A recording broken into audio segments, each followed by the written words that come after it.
Friends, आज हम transactional analysis के बारे में पढ़ेंगे। तो चलिए शुरू करते हैं। तो दोस्तों, ट्रांजैक्शनल एनालिसिस होता क्या है? Transactional analysis introduced by Eric Berne, और वो ये कहते थे कि ये एक ऐसी टेक्निक है जिसमें लोग अपने आप के बारे में जाने, अपने आप के बारे में अंडरस्टैंड करें, अपने बिहेवियर को जाने और अपने इंटरपर्सनल रिलेशनशिप को स्ट्रॉन्ग करें। और ये एक बहुत अच्छा मेथड था अपने आप को समझने का और इंटरपर्सनल बिहेवियर को अंडरस्टैंड करने के लिए। अब दोस्तों, ट्रांजैक्शन एनालिसिस जो होता है वो इन सब चीज़ों को कंसर्न करता है बहुत ज़्यादा, like analysis of self awareness, analysis of ego states, analysis of transaction, script analysis, game analysis, analysis of life position and stroking. तो चलिए इसके बारे में पढ़ते हैं कि ये सब होते क्या है। दोस्तों, फर्स्ट है हमारा एनालिसिस ऑफ सेल्फ अवेयरनेस। अब दोस्तों, सेल्फ अवेयरनेस में ये होता है कि हम अपने आप के बारे में जानें, अपने अंदर की कमियां, अपने अंदर की खूबियां, हम उसको पहचानें कि क्या हमारे अंदर कमी है। क्योंकि हम दूसरों में तो एकदम से गलतियां निकाल सकते हैं, पर हमारे अंदर क्या कमी है, क्या खूबी है हमारे अंदर, हम क्या चीज़ को प्रेफरेंस देनी चाहिए, किस चीज़ को नहीं देनी चाहिए, वो सब चीज़ें इसके अंदर इंक्लूड होती है। Joseph Luft and Harrington have developed a diagram to look at one's personality, including behavior and attitude, that can be known and unknown to self and known and unknown to others। इसमें क्या होता है कि इन्होंने एक diagram दिया है जिसके जो ये शो करते हैं कि आपका बिहेवियर कैसा है, आप अपने बिहेवियर के बारे में जानते हो या नहीं जानते हो, और दूसरों का बिहेवियर आपके बिहेवियर से कैसे है। और ये इस डायग्राम को हम बोलेंगे जौहरी विंडो। ठीक है, ये इसमें क्या होता है, ये 4 पार्ट्स में डिवाइड होते हैं। आगे देखते हैं जौहरी विंडो होता क्या है। दोस्तों, ये जौहरी विंडो है जो 4 पार्ट्स में डिवाइड है। फर्स्ट है हमारा ओपन, फिर blind, hidden and unknown. Open Johari window कहती है कि हमें दूसरों के बारे में भी पता है और अपने बारे में भी पता है, मतलब हम दूसरों के लिए भी अवेयर है और अपने लिए भी अवेयर है। ब्लाइंड में ये होता है कि हम दूसरों अपने बारे में तो अननोन है, मतलब unknown to self but known to other. हम दूसरों के बारे में जानते हैं लेकिन अपने बारे में नहीं पता। लाइक हिडन में ये होता है कि हमें अपने बारे में भी पता है लेकिन हमें दूसरों के बारे में नहीं पता। और अननोन में क्या होता है कि हमें दूसरों के बारे में भी नहीं पता और अपने बारे में भी नहीं पता, मतलब हम अपने आप से भी अवेयर नहीं है और दूसरों से भी अवेयर नहीं है। अब दोस्तों, सेकंड है हमारा एनालिसिस ऑफ ईगो स्टेट। अब दोस्तों, ईगो स्टेट जो होता है वो बहुत इंपॉर्टेंट रोल प्ले करता है ह्यूमन बिहेवियर में। ह्यूमन बिहेवियर में क्या होता है कि इसमें पीपल जो है वो इंटरेक्ट करता है एक दूसरे के साथ, वो भी साइकोलॉजिकल पोजीशन में, और बिहेवियर जो उनका पैटर्न होता है that is called ego state. Ego state में क्या होता है, पर्सन्स की बिहेवियर की पर्सन्स का जो बिहेवियर है, उनकी थिंकिंग, फीलिंग और उनका बिहेवियर उस टाइम पे कैसा है, जैसा वो जब दूसरों के साथ इंटरेक्ट कर रहे हैं, तो वो सब चीज़ें आती है कि ईगो के अंदर। अब ईगो स्टेट में जो होता है वो 3 इंपॉर्टेंट पार्ट्स होते हैं, चाइल्ड, एडल्ट और पेरेंट। चलिए आगे पढ़ते हैं क्या होते हैं ये। दोस्तों, ये हमारा ईगो स्टेट पर्सनैलिटी का डायग्राम है। पेरेंट, एडल्ट और चाइल्ड। जब हम पेरेंट होते हैं तो हमारा ईगो कुछ और होता है, एडल्ट हो जाते हैं तो कुछ और हो जाता है, और चाइल्ड होते हैं तो कुछ और होता है। तो ये सब पर्सनैलिटी जो है वो हमें अलग करती है हमारे ईगो से। हमारा ईगो इसमें डिफरेंट हो जाता है डिफरेंट डिफरेंट स्टेज पे। फर्स्ट हमने पढ़ा था ego, parent ego state. Parents ego state just like our parents, हमारे पेरेंट्स की तरह ही होता है ये। जैसे कि वो हमें जज करते हैं कि हमें ये काम करना चाहिए नहीं करना चाहिए, वो हमें समझते हैं और हमें सपोर्ट वगैरह करते हैं। तो वो सब हमारा पेरेंट ईगो के अंदर आ जाएगा, same to same. Judgemental, parent के अंदर क्या क्या कैरेक्टरिस्टिक होते हैं अपने बच्चे के लिए, तो वो judgemental, rule maker, moralising, over protective, indiscipline. कभी कभी पेरेंट क्या होता है, ओवर प्रोटेक्टिव हो जाते हैं अपने बच्चे के लिए कि नहीं तुम्हें ये यहाँ पे नहीं जाना, वहाँ पे नहीं जाना। रूल बना देते हैं कि आप 10 बजे के बाद कहीं नहीं जाएंगे। या 8 बजे तक आपको घर पे आना पड़ेगा। तो वो सब रूल्स जो होते हैं वो सब ईगो के अंदर आते हैं, पेरेंट ईगो के अंदर, और वो हमारा होता है first rule. Adult ego state बिल्कुल हमारे एडल्ट स्टेज की तरह होते हैं। लाइक हम जब यंगस्टर होते हैं तो हम क्या होते हैं, डायरेक्ट बोल देते हैं कुछ भी, अगर जो सच होता है, रियलिस्टिक होता है जो बात, वो हम बोल देते हैं। और पेरेंट क्या कहते हैं कि नहीं ये बात मानो, ये बात सच है। और एडल्ट का जो चीज़ बिल्कुल सच्ची होती है उसी पे ही एक्ट करते हैं। वो रियलिटी बेस्ड फैक्टर्स को ज़्यादा इन्फ्लुएंस करते हैं as comparison to imaginary imaginary facts. वो ये सोचते हैं कि human beings are equal, worthy and responsible. वही सोचते हैं कि जो भी ह्यूमन रिस्पॉन्सिबल है, जो ह्यूमन बींग्स है वो सब इक्वल है, कोई जात पात का कोई भी भेदभाव नहीं है। और people with adult ego state gather relevant information, carefully analyse it, generate alternatives and make logical choices. तो ये सब जो होते हैं ये सारे एडल्ट फैक्टर के अंडर में आते हैं। थर्ड है हमारा child ego state. Child ego state पे हमारा ये आता है कि जब हम बच्चे होते हैं तो हमारा बहुत ज़्यादा इमेच्योर बिहेवियर होता है। हमें पता नहीं होता किसी भी चीज़ के बारे में कि हमें क्या करना है क्या नहीं करना, क्या सही है गलत है, बस हम वो काम करते जाते हैं। अब बच्चे के अंदर जो कैरेक्टरिस्टिक होते हैं वो कुछ ऐसे होते हैं कि वो बहुत ज़्यादा क्रिएटिव होते हैं, एंजाइटी होते हैं, बहुत ज़्यादा डिप्रेशन कर देते हैं कभी कभी कोई चीज़ के लिए कि ये चीज़ हमें मम्मी पापा करने नहीं दे रहे, तो डिप्रेस हो जाते हैं। वो डिपेंडेंस होते हैं क्योंकि उस टाइम वे उनके साथ कोई होता नहीं है, तो वो ये सोचते हैं कि जो हमारे पेरेंट्स कह रहे हैं, जो हमारे एडल्ट्स कह रहे हैं वही ठीक है। उन्हें थोड़ा डर भी होता है कि हम, अब छोटा बच्चा होगा बहुत ज़्यादा तो उसे गिरने का डर रहेगा कि मैं अभी गिर जाऊंगा, चलूंगा तो मैं गिर जाऊंगा। एक जॉय होता है, इमोशनल सेंटिमेंट्स होता है, ये सारे जो कैरेक्टरिस्टिक होते हैं ये चाइल्ड ईगो स्टेज में होते हैं। दोस्तों थर्ड है हमारा एनालिसिस ऑफ ट्रांसैक्शन। ट्रांसैक्शन का मतलब होता है कि बातचीत करना, टू कम्युनिकेट। ट्रांसैक्शन में ये होता है कि आप किसी से भी कम्युनिकेट करें, वन टू वन कम्युनिकेट करें, तो इससे अगर आप नॉन वर्बल कम्युनिकेट कर रहे हैं, वर्बल कम्युनिकेट कर रहे हैं, इससे फ़र्क नहीं पड़ता। लेकिन इससे ये फ़र्क पड़ता है कि आप अपनी बात दूसरों को बता रहे हैं या अपने फैक्टर्स जो है वो इन्फ्लुएंस कर रहे हैं दूसरे बिहेवियर से।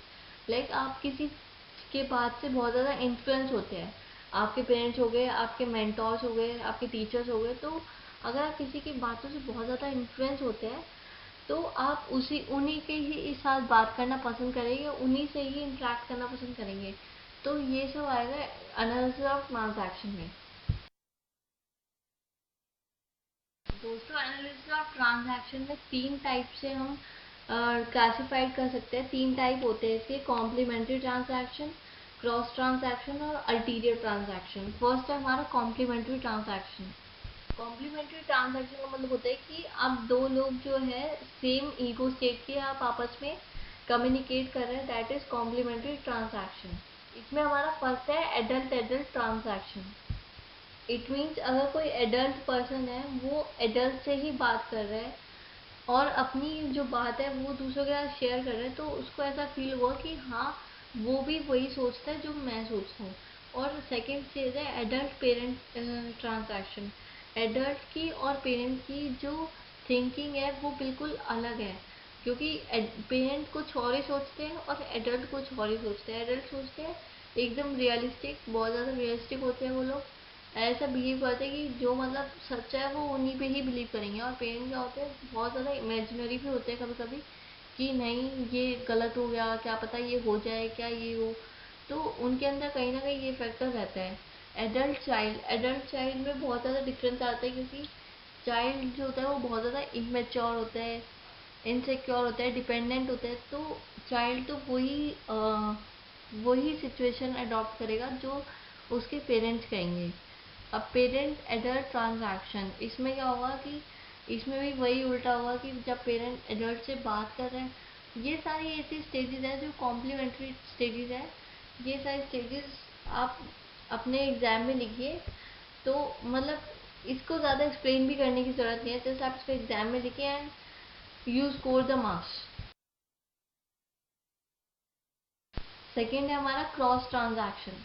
अब दोस्तों क्रॉस ट्रांजैक्शन में क्या होता है कि जब सेंडर एक मैसेज सेंड करता है रिसीवर को और रिसीवर उसका अनएक्सपेक्टेड मैसेज का रिवर्ट करता है।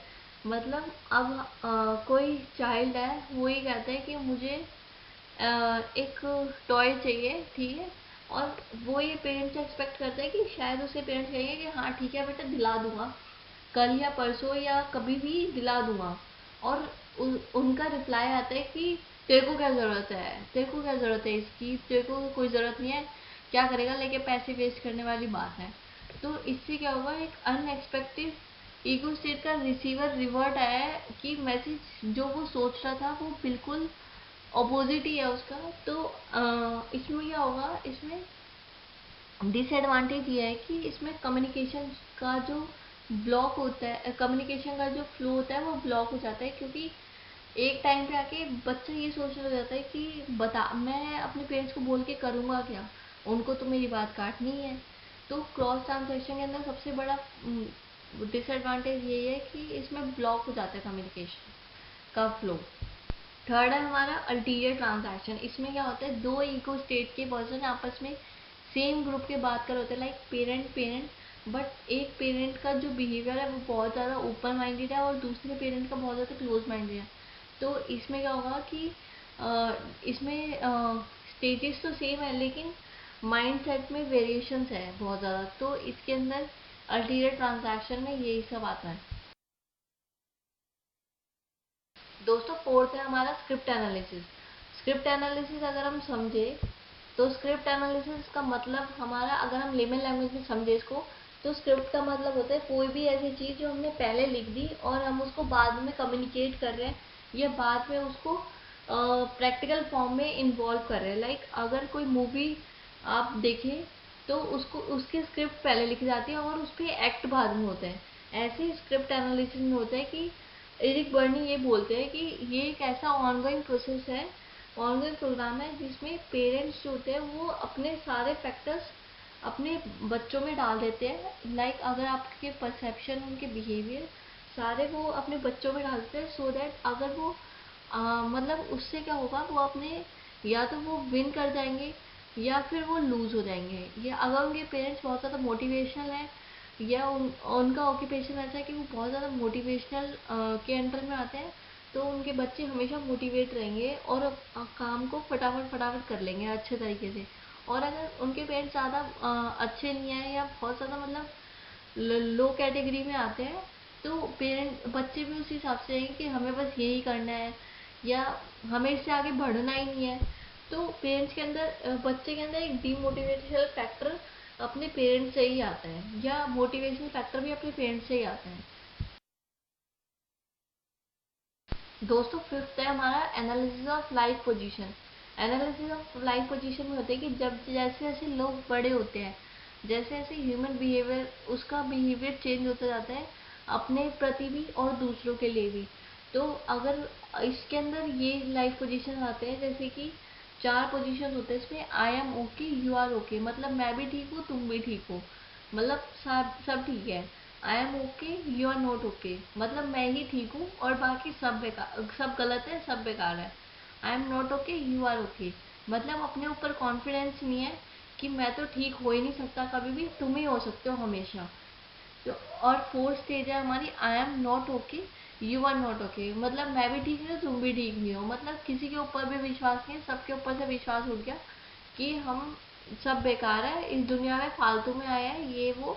मतलब उसकी परसेप्शन एकदम ही डीमोरलाइज है, जैसे आप बोल सकते हैं ना कि मतलब इसके अंदर कोई इच्छा ही नहीं है कुछ भी काम करने की। तो वो सारे फैक्टर्स जो है वो फोर्थ स्टेज में आएंगे। अब दोस्तों ये इसकी एक्सप्लेनेशन है, जो हमने अभी पीछे पढ़ा था वो इसकी एक्सप्लेनेशन है, I am okay, you are okay. इसके अंदर है कॉन्फिडेंस, कॉन्फिडेंस है बनने में कि हाँ मैं भी ठीक हूँ तुम भी ठीक हो, ट्रस्ट है, कॉन्फिडेंस है एक दूसरे के, एक दूसरे में कॉन्फिडेंस है और ट्रस्ट है कि हाँ भाई जो मैं कह रहा हूँ वो भी सही है और जो आप कह रहे हो वो भी सही है। I am okay, you are not okay, मतलब इसमें क्या होगा कि मैं तो ठीक हूँ लेकिन तुम ठीक नहीं हो, तुम गलत हो, मतलब दूसरों के लिए ट्रस्ट वाली फीलिंग है ही नहीं बिल्कुल भी, कि दूसरा तो कभी सही हो ही नहीं सकता। मेरा एटीट्यूड ऐसा है कि मैं ही ठीक हो सकती हूँ हमेशा, आप तो कभी ठीक हो ही नहीं सकते। ये इसके अंदर आएगा, I am not okay, you are okay. मतलब इसके अंदर ये है कि अपने ऊपर बिल्कुल कॉन्फिडेंस नहीं है। एक ऐसी पोजीशन है कि जहाँ पे आपको काम करने का बिल्कुल मन ही नहीं है कोई भी, आप दूसरों को ये कहते हो कि आप ही ठीक हो बस, और मैं तो कुछ हूँ ही नहीं। I am not okay, you are not okay. मतलब इसमें एक ऐसी पोजीशन है जिसमें आप ना तो अपने ऊपर ट्रस्ट कर पा रहे हैं, ना आपको अपने ऊपर कॉन्फिडेंस है, और ना ही आपको दूसरों पे है। तो ये जो फीलिंग है ये बहुत ही बेकार वाला जो है फैक्टर है, जो हमारा I am not okay, you are not okay. 206 है हमारा स्टॉकिंग। स्टॉकिंग एक बहुत ज़्यादा इंपॉर्टेंट एस्पेक्ट है ट्रांजैक्शन एनालिसिस में। तो दोस्तों स्टॉकिंग का मतलब होता है किसी को बहुत अच्छे से जानना, और उसको अच्छे से मतलब बातचीत करना, उसको ऐसा पर्सनल बिहेवियर उसके साथ मेंटेन करना, पर्सनल रिलेशनशिप मेंटेन करना, सो दैट कि पर्सन जो है सेकंड पर्सन को ये ना लगे कि क्या कहते हैं आप उसके साथ कुछ गलत करने वाले हो, या आपके माइंड में कुछ गलत है। इसमें क्या होता है कि इसमें सबसे ज़्यादा ज़रूरत स्टॉकिंग की जब होती है जब आप किसी जॉब में होते हो, क्योंकि आप अननोन होते हो, किसी को जानते नहीं हो, आपके माइंड में ये होता है कि कोई ऐसा पर्सन मिले जो बिल्कुल आपकी तरह हो, आपकी तरह सोचे, आपकी तरह बिहेव करे और आपके साथ रहे। तो अगर कोई पर्सन गलत है तो आपको उस टाइम पे नहीं पता लगेगा, लेकिन आपको बाद में ये चीज़ रियलाइज़ होगी, तो आपको कहीं ना कहीं लगेगा कि ये बंदा गलत है मेरे लिए, ये मेरा वेल विशर नहीं है, और ये मेरे लिए गलत सोचता है। तो स्टॉकिंग का मतलब होता है किसी को, किसी पर्सन को जानना अच्छे से। पॉजिटिव स्टॉक एक बहुत अच्छा फील गुड फैक्टर होता है पर्सन के लिए, क्योंकि जब अगर किसी पर्सन को दूसरा पर्सन ऐसा मिल जाता है जो बिल्कुल उसकी तरह ही होता है, या उसकी तरह ही रिएक्ट करता है, उसी के कल्चर का ही होता है, तो जो सेकंड पर्सन आपका जॉब पे आ रहा है तो उसको ज़्यादा प्रॉब्लम नहीं होती, और वो बहुत ज़्यादा बेटर फील करता है, फील गुड फैक्टर फील करता है। सेकंड है हमारा नेगेटिव स्टॉक। नेगेटिव स्टॉक में हमारा फिजिकली और साइकोलॉजिकल फैक्टर पे बहुत ज़्यादा इफेक्ट पड़ता है, क्योंकि अगर कोई पर्सन गलत हुआ और हमें बाद में पता लगता है तो वो हमारे इमोशंस के साथ भी प्ले कर रहा है, इट मीन्स, तो वो फैक्टर बहुत ज़्यादा गलत है, नेगेटिव स्टॉक। थर्ड है हमारा मिक्स स्टॉक। ये पॉजिटिव स्टॉक और नेगेटिव स्टॉक का रिलेशनशिप होता है। इसमें क्या होता है आप कोई बात कह भी देते हो पॉजिटिवली, और नेगेटिव इम्पैक्ट भी उस चीज़ का डाल देते हो। लाइक एग्जांपल ये है कि आप किसी जॉब वाले पर्सन को बोल रहे हो कि आपने ये काम तो बहुत अच्छा किया है, और इतने कम एक्सपीरियंस में आप इतना अच्छा काम कैसे कर रहे हो, मतलब एक एक्सपीरियंस भी आ गया, आपका एक्सपीरियंस भी बोल रहे हो आप उसको ये भी बोल रहे हो कि आप इतना अच्छा काम कर रहे हो। तो मतलब कहीं ना कहीं आपकी ये दो चीज़ें, दो स्टॉक आपस में रिलेट करें, मतलब पॉजिटिव स्टॉक भी आ गया आपका और नेगेटिव स्टॉक भी आ गया। तो दोस्तों सेवन्थ है हमारा गेम एनालिसिस। इसमें क्या होता है जब पीपल बहुत ज़्यादा जब पीपल फेल हो जाते हैं स्टॉक्स करके, तो वो ये सोचता है कि मैं अब कुछ नया ट्राई करता हूँ, तो वो क्या करते हैं लोगों के माइंडसेट को रीड करके उनके साथ गेम खेलने की कोशिश करते हैं, या तो वो ऐसा मतलब शो करते हैं सामने, उनके सामने ऐसा शो करते हैं कि वो उनके लिए बहुत अच्छा है, वो उनका वेल विशर है, बट उनके पीछे से ही वो उसके बैक कोचिंग कर रहा है, कुछ कर रहा है, जिससे क्या हो रहा है कि उस पर्सन को कुछ ना कुछ लॉस हो रहा है। अब दोस्तों इसमें तीन टाइप के गेम होते हैं। ये आप लोगों को सोशली एक्सेप्ट कर रहे हैं, सोशल लाइक फेसबुक पे या व्हाट्सएप पे किसी को भी मतलब सोशली एक्सेप्ट कर रहे हैं उस चीज़ को। ये नहीं है बहुत ज़्यादा मतलब आप क्लोज माइंड है कि नहीं ये चीज़ गलत है, मैं नहीं करूँगा, ये सही हूँ। इसके इसमें क्या होता है आप सोशली एक्सेप्ट कर रहे हैं चीज़ों को। सेकेंड है हमारा सेकेंड डिग्री गेम। इसमें आप अपने रिलेशनशिप को बिल्कुल एंड कर देते हैं, और अपनी कुछ बैड फीलिंग के साथ, लाइक कोई आपका गलत वो रह जाता है, कोई एक्सपीरियंस आपका गलत हो जाता है किसी के साथ, तो आप उसको एंड कर देते हैं, आप उसे छोड़ देते हैं विद बैड फीलिंग्स के साथ कि हमें तो कभी बात करनी ही नहीं है जीवन में। थर्ड डिग्री गेम, ये एक ऐसा गेम होता है जिसमें आप मारपीट करके एक दूसरे को छोड़ते हैं, लाइक अगर आपकी और किसी की लड़ाई हो जाती है तो आप उसको मार पीट करके उसे छोड़ देंगे कि जा भाड़ में, अब मैं तेरे से बात ही नहीं कर रहा। तो वो वाली फीलिंग इसके अंदर आ जाएगी। First degree game, second degree game and third degree game. First degree game में होता है, अब दोस्तों हमें इसमें पढ़ना है कि क्या क्या बेनिफिट्स है ट्रांजैक्शन एनालिसिस के। फर्स्ट हमने पढ़ा था कि इंटरपर्सनल कम्युनिकेशन को ये इम्प्रूव करता है। जो भी हम मतलब आपस में बात कर रहे हैं, या इसमें क्या होता है, दो पर्सन के बीच में बात होती है कि आई और यू। अगर हम दो बंदे आपस में कम्युनिकेट कर रहे हैं तो इससे क्या होगा, इंटरपर्सनल कम्युनिकेशन जो है वो इम्प्रूव होगा। सेकंड है हमारा सोर्स ऑफ पॉजिटिव एनर्जी। जैसे हम आपस में कम्युनिकेट करेंगे एक दूसरे से तो हमारे अंदर पॉजिटिव एनर्जी आएगी, पॉजिटिव थॉट्स आएंगे। अगर उसके माइंड में कुछ गलत है और हमारे माइंड ठीक है तो हम उसको समझाएंगे कि ये चीज़ नहीं हो सकती, ये चीज़ गलत है। तो क्या पता है वो समझ जाए और इससे क्या होगा, पॉजिटिव एनर्जी क्रिएट होगी। अब थर्ड है हमारा अंडरस्टैंडिंग ईगो स्टेट। इसमें जो हमारे तीन स्टेज है, पेरेंट, एडल्ट और चाइल्ड, इसमें हम तीनों स्टेजेस को अंडरस्टैंड कर पाएंगे, अंडरस्टैंड कर पा रहे हैं। और ट्रांजैक्शन एनालिसिस का ये सबसे बड़ा बेनिफिट है कि इसमें तीनों स्टेजेस को अंडरस्टैंड किया जाता है। इट मोटिवेशन, मोटिवेशन में क्या होता है कि जब हम आपस में कम्युनिकेट कर रहे हैं तो एक मोटिवेशनल फैक्टर आ जाता है डिप्रेस पर्सन में कि आपको ये चीज़ गलत लग रही है। अब जैसे कि आप कोई भी किसी का भी एक मोटिवेशनल फैक्टर, मोटिवेशनल चैनल देखते हैं, अगर आप बहुत ज़्यादा डीमोटिवेट है या उस टाइम बहुत ज़्यादा स्ट्रेसफुल फील कर रहे हैं तो आप कोई मोटिवेशनल फैक्टर देखते हैं कि हाँ, अगर उस पर्सनैलिटी को आप एकदम इमेज इमेज आप सोचते हैं उसके बारे में तो आप एकदम से मोटिवेट हो जाते हैं। और हमारा फोर्थ है ऑर्गेनाइजेशन डेवलपमेंट। जैसे हम ये सारे फैक्टर समझेंगे तो ऑर्गेनाइजेशन क्या होगा, डेवलप होगा, उसमें पॉजिटिव एनर्जी आएगी, उसका ग्रोथ इंक्रीज होगा और जो भी ऑर्गेनाइजेशन का ऑब्जेक्टिव है वो अचीव हो जाएगा। Thank you friends. If you like my video then please like, subscribe and share.